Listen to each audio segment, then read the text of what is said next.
প্ৰিয়সকল, গালিলৰ কান্না নগৰত এখন বিয়া হৈছিল। বিয়ালৈ বহুতো মানুহক আমন্ত্ৰণ কৰা হৈছিল। কিন্তু বিয়াঘৰৰ আলহীসকল খোৱা বোৱা শেষ নোহোৱাৰ পূৰ্বে তেওঁলোকৰ দাৰকাৰক শেষ হৈছিল। আপুনি চিন্তা কৰক, আপুনি আৰু মোৰ বিয়াৰ মাজতে যদি খোৱা বোৱা শেষ হ'লে কি সমস্যা হ'ব পাৰে, কি লাজৰ বিষয় হ'ব পাৰে। লোকবিলাকে আমাৰ ওপৰত কি চিন্তা কৰিব।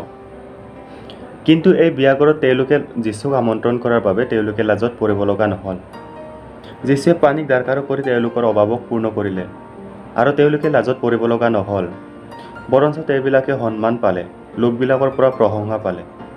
প্ৰিয়সকল, যেতিয়া প্ৰভু যীশুৱে আমাৰ লগত থাকে, তেওঁ কেতিয়াও আমাক লাজত পৰিব নিদিয়ে আৰু আমাৰ অভাৱবোৰক পূৰ্ণ কৰে।